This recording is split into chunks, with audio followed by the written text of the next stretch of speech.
Elon Musk is threatening to walk away from his $44 billion bid to buy Twitter, a move which one law professor says shows the Tesla CEO is looking for a way out of the deal. But Professor Brian Quinn from Boston College doesn't think the maneuver will hold up in court, since Mr. Musk already waived his ability to ask for more due diligence. Mr. Musk is accusing the company of refusing to give him information about its spam bot accounts. Twitter shares fell more than 4% on Monday morning, which likely incensed the shareholders who filed suit against Mr. Musk late last month for deflating the price of the stock. Well, joining us now to talk more about this is Professor Brian Quinn, Associate Professor at Boston College Law School and an expert in mergers, acquisitions, and deals. Professor, welcome to Forum Daily. Thank you for having me. So can you unpack what we know so far about this dispute between Twitter and Mr. Musk? Well, this is a classic case of buyer's remorse. In April, when he made this offer to buy the company, it was a good deal for him and a good deal for them. But given the way the market has turned south in the last 2 months, it's pretty clear to Mr. Musk at this point that he's paying too much money for this company. So now he's looking for a way out. So you're saying he definitely wants to look for a way out of this deal. So are these spam bot accounts the only reason behind his threats to walk away? Not really. I mean, the spam bot accounts are more of a pretext than they are an actual reason.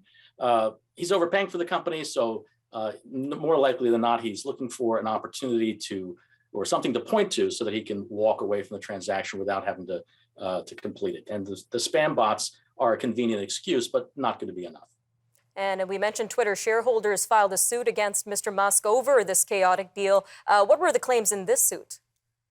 So the lawsuit by the shareholders of Twitter against Musk deal with the fact that prior to his announcing that he was a 9% stockholder in the company, he was accumulating a large block of stock and didn't disclose it to the market in a manner that comports with the requirements of the law. So these shareholders are arguing that, hey, had they known that Elon Musk wanted to buy the company, maybe they wouldn't have sold their stock, or maybe they would have bought more stock, and that he violated his duty by not telling the stockholders and thereby manipulated the market.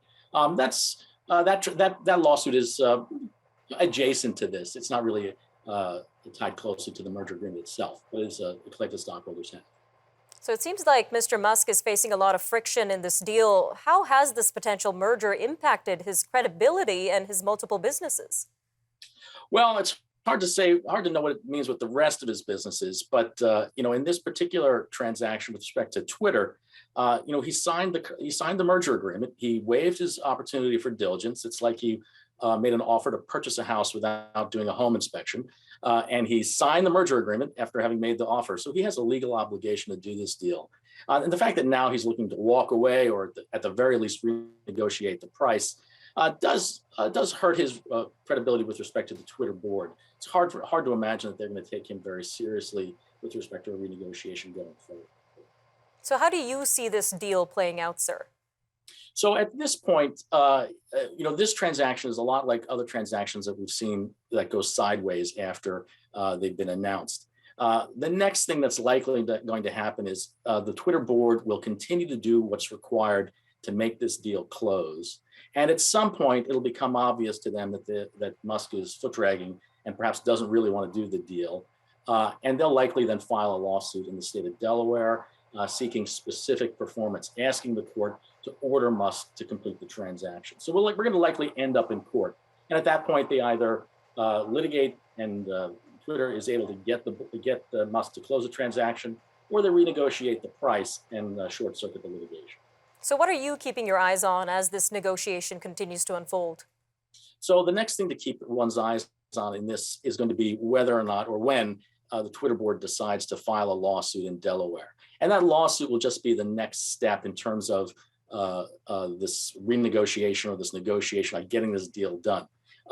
Litigation in Delaware might take as much as a year, and one can expect that between the filing of litigation and then ultimately litigation being resolved, that the board and Musk might come to a renegotiated price in the deal rather than let the litigation proceed to the end. Lots to keep our eyes on. All right, Professor Brian Quinn from Boston College Law School, thank you again for joining us today on Forum Daily. You're very welcome. Stay with us. Up next, we've got more news from around the world, of course. Russia takes credit for a strike that took out Western weapons supplied to Ukraine. Thousands of migrants continue to trek towards the U.S. border. Two UN food agencies are warning of multiple food crises. And Australia's central bank once again raises its benchmark interest rate. We'll have these stories and more news from around the world coming up shortly after the break. So stay tuned. We'll be back on Forum Daily News.